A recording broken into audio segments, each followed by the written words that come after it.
Silicon valley bank जो है fail हो गया। तो ये डिस्कस करते हैं कि इसके क्या रीजन थे, आगे क्या होगा और क्यों फेल कर गया। तो मेनली क्या होता है कि स्टार्ट करते हैं 17-18 के।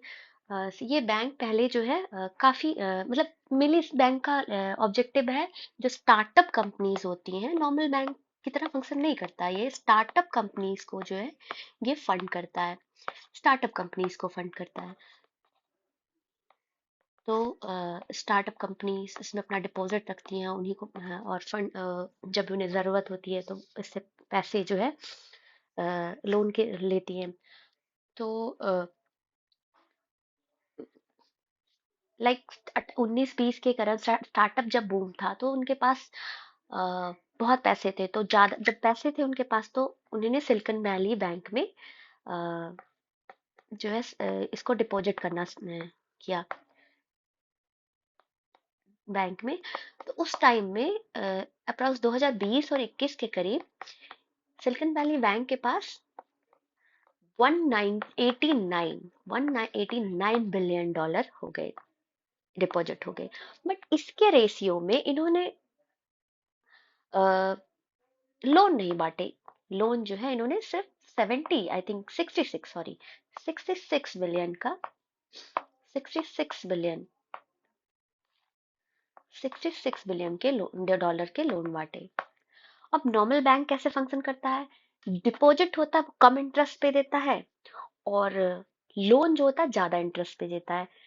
तो जो डिपॉजिट और इनका प्रॉफिट ऐसे होता है, प्रॉफिट इस तरह अर्न कर लेते हैं। डिपॉजिट, जो डिपॉजिट है उसका इंटरेस्ट रेट और जो है प्लस जो ये लोन बांटते हैं उसका इंटरेस्ट रेट। अगर तो लोन का इंटरेस्ट रेट जो होता है माइनस डिपॉजिट का इंटरेस्ट रेट, ये प्रॉफिट हो जाता है, ये बैंक का प्रॉफिट होता है और इसी से ये अर्न करते हैं। लेकिन जब उनके पास डिपॉजिट डिपॉजिट बहुत ज्यादा थे 189 बिलियन डॉलर के करीब, बट इन्होंने कितने लोन कितने बांटे, 66 बिलियन डॉलर के लोन बांटे। तो और जो उनके पास पैसे बचे थे उन्होंने नॉर्मल फंक्शन जैसे करते हैं बैंक, बॉन्ड में इन्होंने बॉन्ड खरीदे। अ, तो अब बॉन्ड खरीदे, उस टाइम बॉन्ड का जो इंटरेस्ट रेट था वो कम था, जैसे 4-5% था। जैसे अभी ज्यादा है लेकिन उस टाइम 4-5% था। तो धीरे धीरे फिर उसके बाद 21 के 22 के टाइम में लास्ट रिसेंटली एक साल में क्या हुआ है, एक साल में क्या हुआ है, अ, अभी जो स्टार्टअप कंपनीज हैं, स्टार्टअप कंपनीज जो है इनके जो शेयर प्राइसेस हैं वो कम हुए हैं। मार्केट अभी वेल चल रहा है, शेयर मार्केट में शेयर प्राइसेस कम हुए टेक्नोलॉजी रिलेटेड। और दूसरा, फेडरल बैंक ने, यूएसए का जो फेडरल बैंक है उन्होंने अपने इंटरेस्ट रेट बहुत हाई कर रखे हैं, यानी लोन बहुत ज्यादा महंगा हो गया है। तो ये जब अब कंपनीज के जब शेयर मार्केट में जो है स्टार्टअप कंपनीज के शेयर प्राइसेस कम होंगे, इनको लॉस होना स्टार्ट होगा, तो कंपनी आई सिलिकॉन वैली बैंक के पास। उन्होंने डिपॉजिट जो उन्होंने जमा किए थे वो अपने पैसे मांगने की, हमें बैंक अपने नॉर्मल फंक्शन रन करने के लिए हमें पैसे चाहिए। तो सिलिकॉन वैली बैंक को स्टार्टिंग में इन्हें इशूज नहीं हुआ कि उनके पास पैसे थे, उन्होंने देना डिपॉजिट जो है पैसे वापस लौटाना स्टार्ट कर दिए। बट ऐसे ऐसे धीरे धीरे क्या हुआ कि क्योंकि स्टार्टअप लॉस में है तो सारे मतलब मैक्सिमम इस ज्यादा से ज्यादा स्टार्टअप ने अपने पैसे डिमांड करने कि हमें हमारे पैसे चाहिए, we need money, we require money to run our functions, basic functions. इससे ये बैंक रन हो गया, normal banking function bank run हो गया, सारी कंपनियां आने की लगी। बट इशूज आया कि इनके पास पैसे नहीं है क्योंकि ये तो लॉस में है ऑलरेडी। इन्होंने जो लोन कम बांटे थे, बॉन्ड जो बॉन्ड खरीदे थे उसकी वैल्यू 4-5%, डिपॉजिट ये ज्यादा दे रहे हैं। तो इससे इनको ऑलरेडी लॉस हो रहा है और ऊपर से बैंक में स्टार्टअप कंपनीज भी इनसे पैसे डिमांड कर रही हैं। तो स्टार्टिंग में इन्होंने अपने जो है एसेट डिपॉजिट मतलब एसेट एसेट बेचने स्टार्ट किए और मनी एक्वायर करके, जिससे वो जो स्टार्टअप कंपनीज के पैसे से उसको वापस कर सकते। लेकिन जब ये प्रॉब्लम मल्टीप्लाई, मतलब ज्यादा से ज्यादा लोगों ने डिमांड, बैंक रन हुआ, तो उन्होंने अपने आप को फेल डिक्लेयर कर दिया, इंसॉल्वेंट हो गए। और यूएस की जो डिपॉजिट इंश्योरेंस कंपनी ने क्या किया, सारा डिपॉजिट इंश्योरेंस कंपनी ने इनके इंश्योरेंस कंपनी जो थी, उन्होंने कॉरपोरेशन, सॉरी, कॉरपोरेशन है वो, इस बैंक के रेगुलेशंस को एक्वायर कर लिया, और इस बैंक की जो डिपॉजिट थी, जो एसेट्स थे, उनको नया बैंक, सैंटा बैंक ऐसे बना के उसमें जो है सेव कर दिया, इन्वेस्ट कर दिया उसमें, दूसरे बैंक में। मतलब ये सिलिकॉन वैली बैंक का एसेट हो गया सैंटा बैंक। और उन्होंने यहाँ, जैसे इंडिया में रूल है कि 5 लाख रुपए मिलते हैं, 5 लाख रुपए मिलते हैं अगर बैंक फेल कर जाए, डूब जाए। तो यूएसए में ऐसे $2.5 लाख मिलता है अगर बैंक फेल कर जाए।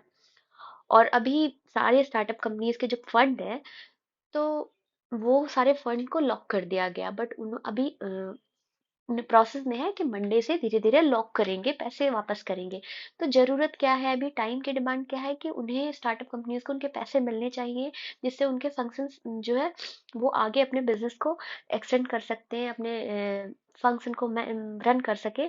और अगर नहीं मिलेगा, अगर उनके डिपॉजिट लॉस में होगा, तो इससे रिपल इफेक्ट क्रिएट होगा। इंडिया के भी स्टार्टअप, यूके और दूसरी कंपनीज के, कंट्री के स्टार्टअप ने डिपॉजिट किए थे, जो स्टार्टअप कंपनी है। तो इससे अगर इन्हें बैंक, उनके पैसे वापस नहीं मिलेंगे, तो इनका जो फंक्शन होगा, इनका वर्क होगा, वो इफेक्ट होगा। तो इससे रिपल इफेक्ट होगा, मल्टीप्लायर इफेक्ट क्रिएट करेगा, kind of negatively multiplied effect, ripple effect आएगा। तो हम इसका हिट दूसरे सेक्टर पे देख सकते हैं। लेकिन अभी है कि उन्होंने बताया है कि पैसे अनलॉक होंगे, deposit, USA deposit insurance corporation वाले ने, कि हमने रेगुलेट कर रहे हैं, और इन्हें इनके पैसे अनलॉक जो है, वो अनलॉक जो है वो अनलॉक होंगे। तो सेकंड, अभी क्या हो सकता है आगे फ्यूचर में, जैसे यस बैंक था, उसको एलआईसी ने, एसबीआई ने बचा लिया।